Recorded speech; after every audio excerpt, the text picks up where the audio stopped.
Item ಯಾವುದೇ ಇರಲಿ try ಮಾಡಿ ಆಚಿ ಚಿಕನ್ ಮಸಾಲಾ. ಇಸ್ರೇಲ್ ಇರಾನ್ ಯುದ್ಧದ ಬಗ್ಗೆ ನಿಮಗೆ ನಾವು ಮಾಹಿತಿ ಕೊಡ್ತಾ ಇದ್ವಿ. ಏನು ನಡೀತಾ ಇದೆ 6ನೇ ದಿನವಾದ ಇವತ್ತು ಕೂಡ ಯುದ್ಧ ತೀಕ್ಷ್ಣ ರೂಪದಲ್ಲಿ ಮುಂದುವರಿತಾ ಇದೆ.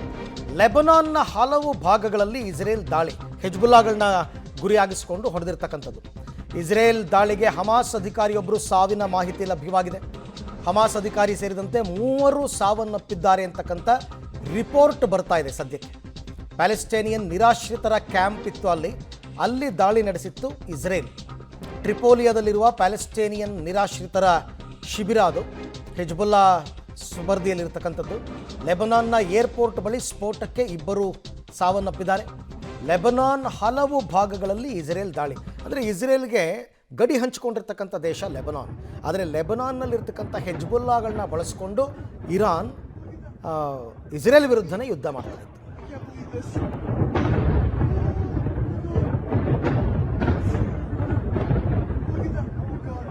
ಮಾಹಿತಿ ನನ್ನ ಕೊಲೀಗ್ ಶಬೀರ್ ಅವರಿಂದ ಪಡ್ಕೊಳ್ಳೋಣ. ಶಬೀರ್, ಈಗ ಪ್ಯಾಲೆಸ್ಟೇನಿಯನ್ ನಿರಾಶ್ರಿತರ ಶಿಬಿರವನ್ನು ಇಸ್ರೇಲ್ ಟಾರ್ಗೆಟ್ ಮಾಡಿರೋ ಉದ್ದೇಶ ಏನು ಅಂತ?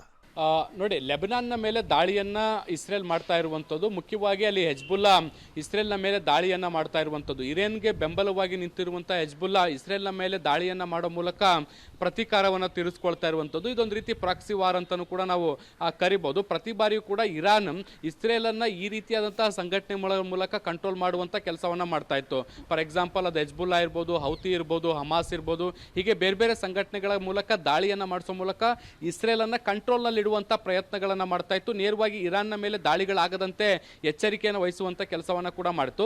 ಯಾವಾಗ ಇಸ್ರೇಲ್ ಇರಾನ್ನ ಮೇಲೆ ದಾಳಿಯನ್ನು ತೀವ್ರಗೊಳಿಸಿದಂಥ ಹಿನ್ನೆಲೆಯಲ್ಲಿ ಹೆಜ್ಬುಲ್ಲಾ ಕೂಡ ಈ ಒಂದು ಸಂಘರ್ಷದಲ್ಲಿ ಎಂಟ್ರಿಯನ್ನು ಕೊಟ್ಟಿತ್ತು.